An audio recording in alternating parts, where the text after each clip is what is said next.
Olá, seja muito bem-vindo, seja muito bem-vinda ao Negociação em Pauta. Aqui nós discutimos sobre a possibilidade de transformar conflitos em acordos ou mesmo composição entre as partes. Eu sou a Magali Palhares e hoje vim falar com você sobre teoria de conflitos. Muitos concordarão comigo que para se chegar a uma definição do que é negociação, para se chegar a uma gestão de conflito, precisaremos primeiro passar pela teoria de conflitos. Precisaremos entender o que é conflito. Conflito é um processo que tem início, que tem meio e que tem fim. E tem início quando uma das partes envolvidas percebe que a outra parte frustrou ou irá frustrar os interesses em questão. Os conflitos, eles possuem níveis. Você pode entender o que é um conflito percebido ou latente. É aquele conflito que você não abriu ainda, você não falou para outra parte, você apenas o percebeu. Aí tem o conflito experimentado. Peraí, eu já percebi o conflito e agora eu estou experimentando. E o conflito experimentado vem cheio de sentimentos, vem cheio de ressentimentos, mas também não foi exposto para o outro. Aí existe o conflito aberto, que é aquele conflito manifesto. É aquela hora que você, né, que está com essa questão mal resolvida, fala para o outro, que você coloca em aberto, que você expõe. E os conflitos, ao longo do tempo, foram permeados de possibilidades de definição. E existiu abordagens para isso. Existiu a abordagem tradicional, a abordagem de relações humanas e a abordagem interacional. Vamos falar agora da abordagem tradicional. O que é isso? Qual é o conceito para essa abordagem tradicional, o conceito de conflito? Na década de 1930 e 1940, todo conflito era considerado ruim. O conflito era danoso e por isso deveríamos evitá-lo. Mas aí as pessoas foram evoluindo, foram pensando e aí entraram numa conceituação de uma dimensão, né, de uma abordagem, vamos dizer assim, de relações humanas. Então, na década de 1940 até meados de 1970, o conflito é uma ocorrência natural, né? Ele vai nos grupos, né, e organizações. E ele deve ser aceitável, né? Deve ser aceito e pode ser evitável. Mas ele existe lá. Você não pode dizer que o conflito não existe. Você não pode dizer que ele vai ser eliminado, né? Você pode até falar que ele não é benéfico, mas ele também pode ser benéfico. Então, essa abordagem de relações humanas veio mudando o paradigma, vamos dizer assim, da conceituação do que é conflito. Aí a gente chega à abordagem da interacionista. E é muito interessante que a partir da década de 70, o conflito, além de ser aceito, ele é encorajado. O nível mínimo de conflito deve ser mantido e o suficiente para manter com que o grupo, né, continue viável, autocrítico e criativo. E nesse momento eu tenho uma definição, né, dessa abordagem interacionista bastante interessante, que fala que um grupo totalmente harmonioso, pacífico, tranquilo e cooperativo está na iminência de se tornar estático, apático e insensível à necessidade de mudanças e inovações. Olha só, esta visão corrobora que os líderes, né, devem manter em suas instituições constantemente um nível mínimo de conflito. E para isso terão que adotar, sim, estratégia para a sua resolução. Claro, se o conflito existe, a resolução também deve existir. Mas existe então, vamos retomar o que é conflito. Os conflitos são inerentes ao ser humano. Podem ser negativos ou positivos.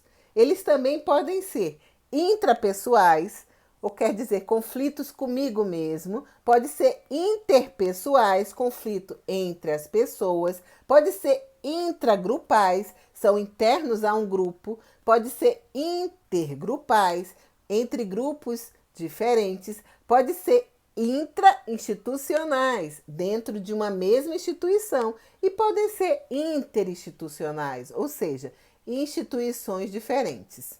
Também os conflitos podem ser resolvidos por diversas formas, como a gente vai ver.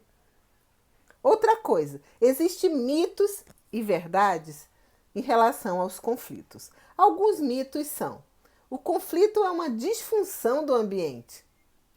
O conflito representa uma ruptura da comunicação. A gente viu pelas abordagens que isso não.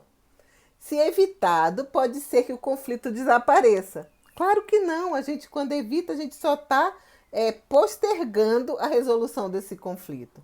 Todos os conflitos podem ser resolvidos. Também não vamos partir para esse lado, né?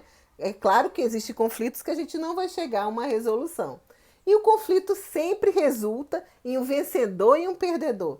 Claro que não. A gente vai ver isso ao longo do tempo. Agora, existe também verdade sobre o conflito. Os conflitos irão ocorrer. A gente já sabe que é inerente ao ser humano. É possível administrar a maioria dos conflitos. Isso sim. Quando a gente aprende a administrar os conflitos, o conflito vai existir, mas a gente tem como fazer com que ele aconteça de uma forma mais passiva, de uma forma mais pacífica e de uma forma resolutiva, não é mesmo? Outra coisa, o conflito pode ajudar a retomada e a formar relacionamentos. E por isso que é uma abordagem interacional. Claro que tem que existir um pouco de conflito para poder as pessoas se falarem, se ouvirem, né, se relacionarem. O conflito pode motivar mudanças. Isso sim, na hora que a gente está de frente de um conflito e a gente resolve esse conflito, a gente vai mudar a essência desse conflito.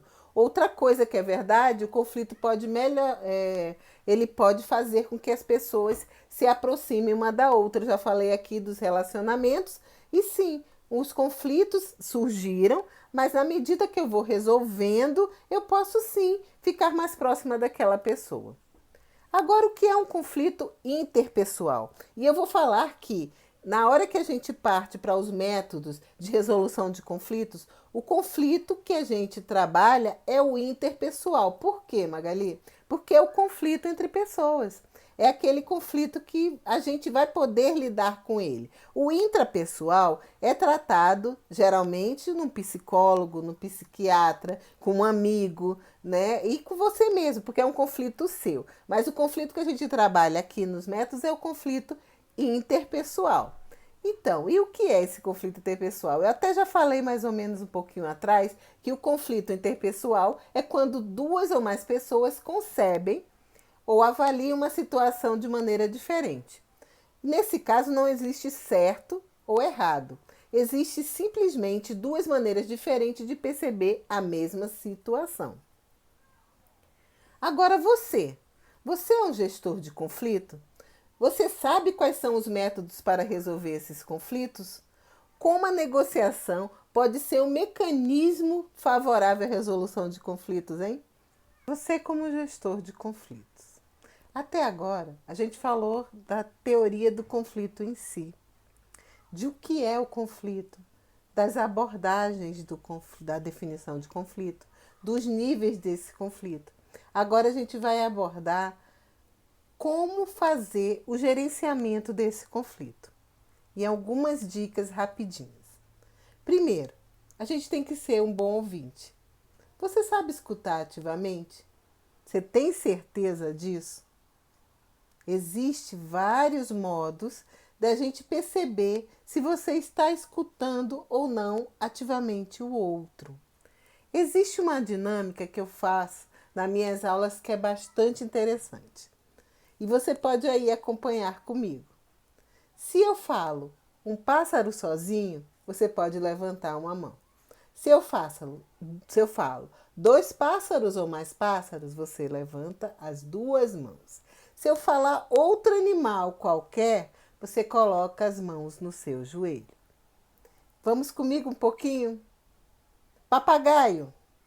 Papagaio arara. Urso.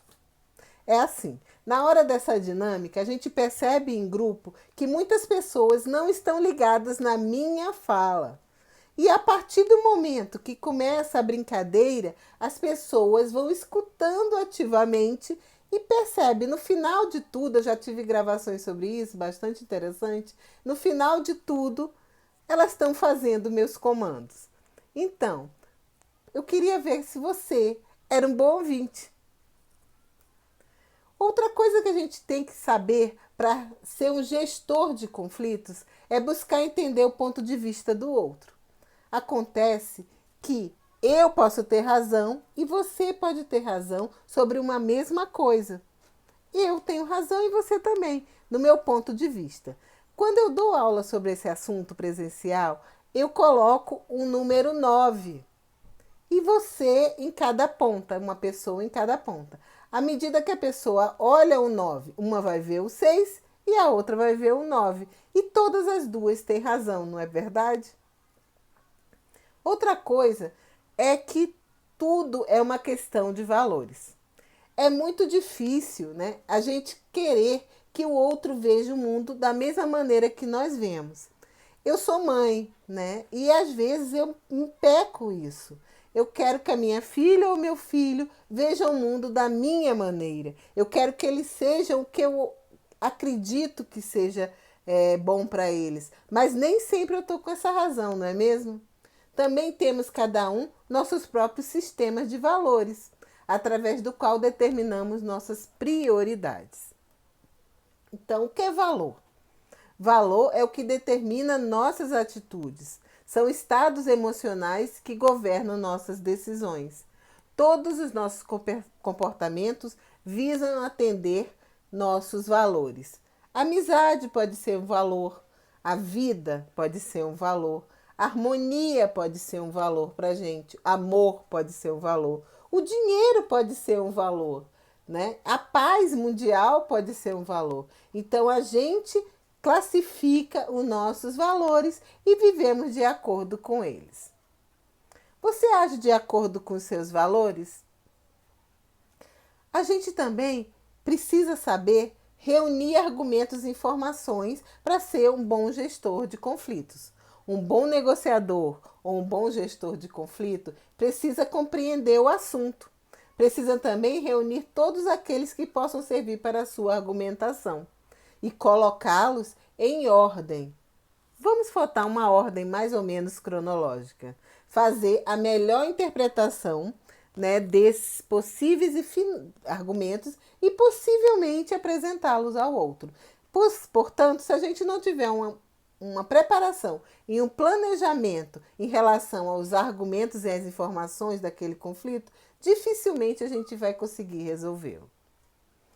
Outra coisa bastante interessante, que é muito difícil, vocês vão concordar comigo, que é controlar a ansiedade. Um bom gestor de conflitos, um bom negociador, não pode ter pressa durante uma negociação e só pensar no próprio benefício, né, e de algumas atitudes. Ele tem que evitar a ansiedade. Um ponto importante que não deve ser negligenciado pelo negociador é avaliar qual é o melhor momento para negociar, para entregar preços, para demonstrar oportunidades, né? Porque isso não pode ser feito logo de cara, porque se a gente fecha um acordo, um mau acordo, isso vai ser prejudicial e a gente está procurando um bom acordo, não é verdade? Outra coisa bastante interessante é entender que negociar não é um conflito. Poxa, Magali, entender que negociar não é um conflito? Estar pronto para o não, ser comunicativo e fazer as perguntas. O conflito em si não é a negociação. Existe interesse, existe sentimentos, existe coisas por trás daquele conflito, daquele posicionamento de uma parte, daquele conflito em si. Outra coisa que devemos saber é qual é o momento melhor para apresentar nossas ideias, né? A gente tem uma opção, tem um procedimento, né, no processo de negociação, que é a geração de opção, que é o brainstorm, que é a chuva de ideias. E nesse momento vão vir várias ideias, né, na sua cabeça, você deve anotá-las. Um bom gestor de conflitos, um bom negociador, anota todas as ideias para depois perceber qual é o melhor momento para apresentá-las para outra parte, para o outro negociador. Uma coisa bastante interessante também é aplicar ações que facilitam a negociação e ajudam as partes a chegar a um acordo. O que é isso, Magali? Você tem que buscar entender o ponto de vista do outro. Já falei nisso, né? Cada um tem uma razão. Então eu tenho que saber qual é a razão do outro, qual é o ponto de vista do outro. Outra coisa é saber responder e, mais importante ainda, fazer as perguntas corretas. Precisamos também explicar as dúvidas. Por isso a gente pergunta se a pessoa entendeu a nossa proposta, entendeu os nossos posicionamentos. Fazer concessões. Isso é muito importante e muito difícil, né? Para o negociador, principalmente o negociador que é bastante litigante. Fazer concessão é o quê, Magali? É ceder. Ceder. E tem muita gente que não sabe ceder. Tem muita gente, a minha mãe falava uma frase que era: venha a nós, ao vosso reino nada. O que isso quer dizer? Que eu quero uma coisa, mas eu não quero ceder a uma coisa para o outro. Então, para um bom gestor, para um bom negociador, você tem sim que aprender a fazer concessões. Outra coisa é fazer uma boa argumentação. Eu já falei da argumentação, né?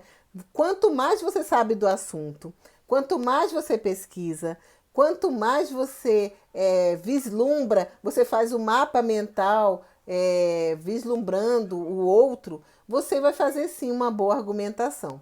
A gente tem um treinamento bastante interessante, pelo menos do meu ponto de vista, é quando eu vou despachar com os juízes, com os magistrados.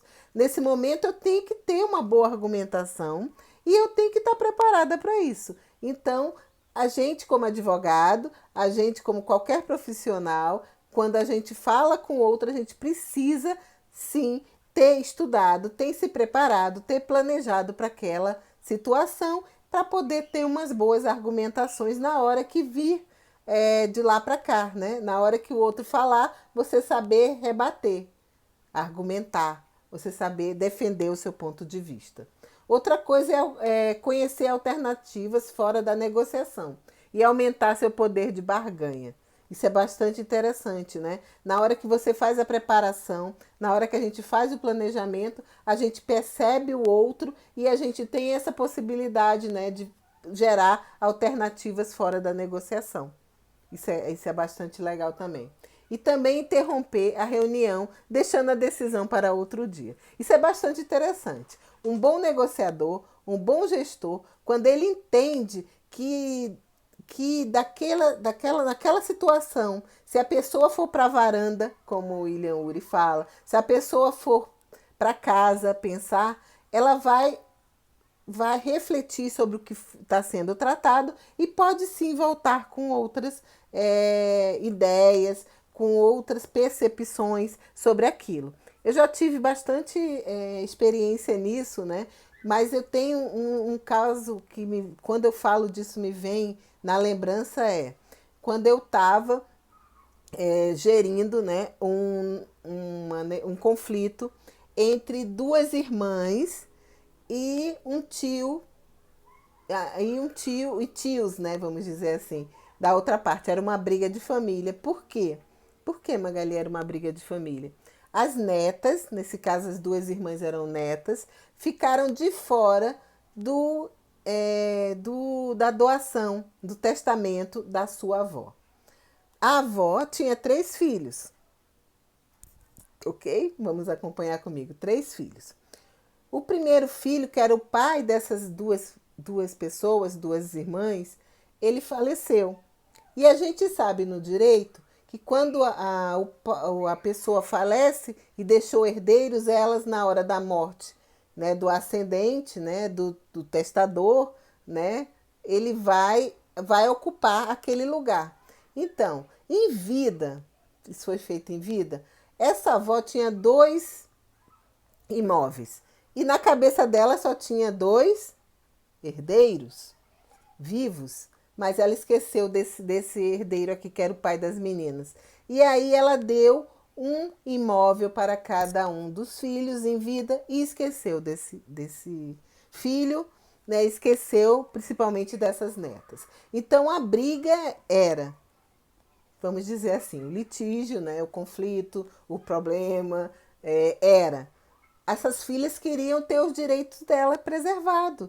E acontece que, na hora que elas procuraram ajuda para isso, a família ficou muito espantada. Elas já eram pessoas bem de vida, sim, mas elas estavam abrindo mão do direito delas se elas não viessem atrás da partilha desses imóveis. E a família não viu com bons olhos. Na hora que eu escutei, né, na hora que elas chegaram no escritório, eu escutei aquela situação, eu percebi qual era o interesse real. O interesse não era financeiro, econômico. O interesse era de pertencimento à família, de reconhecimento do lugar, do pai até. Porque na hora que a avó deu os bens só para esses dois filhos, na cabeça dessas duas irmãs, o pai foi desconsiderado, né? Porque elas não receberam nada, o pai não recebeu nada, elas só estão representando o pai. Então, e muitas das falas delas eram: Magali, eles não convidam mais a gente para as reuniões de família, na época que podia fazer altas reuniões, que a gente não estava no Covid, né, com a pandemia. Então, eles não convidavam elas, eles não mais falavam com elas. Se encontrassem com elas, eram como se encontrassem duas estranhas. Então, na realidade, o interesse dessas meninas era o reconhecimento. E aí a gente foi para a primeira reunião de negociação. Chegando lá foram os dois tios. Só que foi um tio, foi ele mesmo, e o outro foi representado por um filho, foi o primo, na realidade. E aí eles discutiram questões, vamos fazer isso, vamos fazer aquilo. Elas queriam atualização, elas não abriam mão. E aí a minha avó, não sei o que, deixou isso. Eles reconheceram que a avó fez errado, né, que se enganou, não dando nada para elas. Mas o que elas queriam? Elas queriam, além do dinheiro, né, de volta, porque eles teriam que voltar um valor para elas. Ela queria o reconhecimento de que eram da família, de que o pai também tinha esse direito.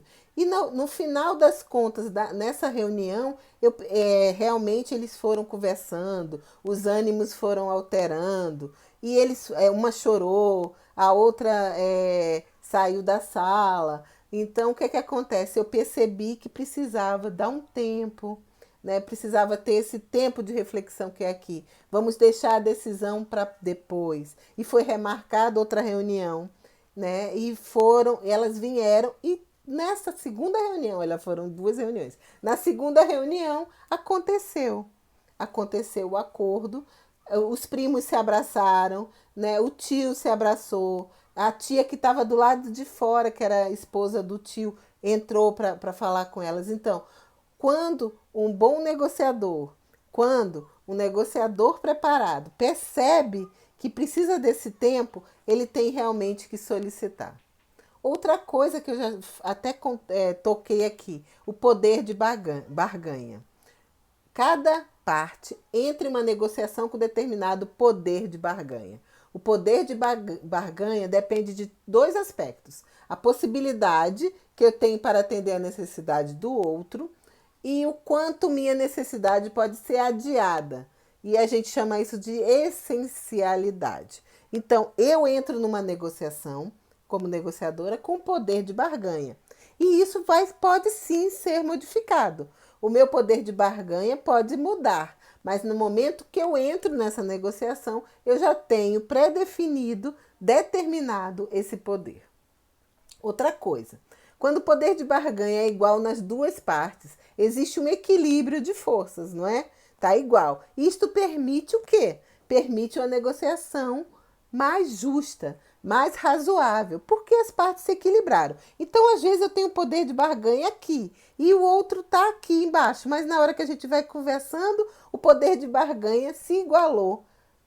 eu cedi, ele cedeu e a gente ficou com poder de barganha igual. E nesse momento existe o equilíbrio de forças e isso permite uma negociação razoável e justa. Outra coisa bastante interessante para um negociador é buscar capacitação.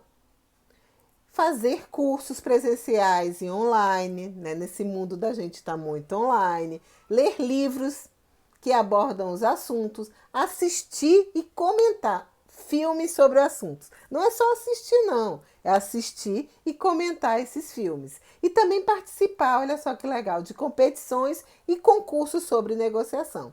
A gente participa de alguns concursos já há algum tempo. Eu participo do Meeting de Negociação, do concurso da Camarbe e acompanhando, sendo coach de alunos, sendo avaliadora também, a gente percebe que o poder, né, de mudança, o poder de entendimento desses alunos, desses negociadores, por que não, é totalmente diferente após uma experiência desse tipo.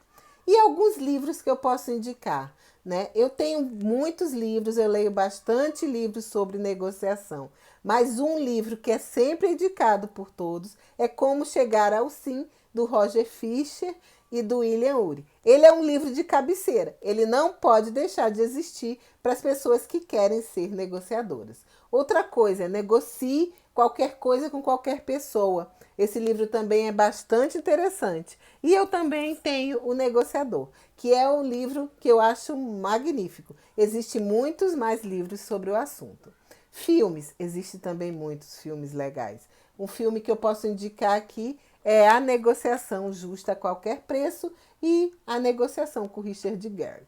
São filmes maravilhosos que vão fazer com que vocês entendam, né, o que é a negociação, entendam como a negociação é praticada, né, como o negociador precisa ter esse olhar, né, de lince, ele precisa estar olhando todo o cenário, né, para poder fazer suas argumentações, para poder soltar suas ideias e fazer com que a negociação flua de uma maneira bastante interessante. Então eu vim aqui hoje falar com vocês sobre teoria de conflito e dar algumas dicas de como ser um negociador. Começar pelo menos a ser um negociador, um gestor de conflitos. Espero que tenham gostado. Obrigada.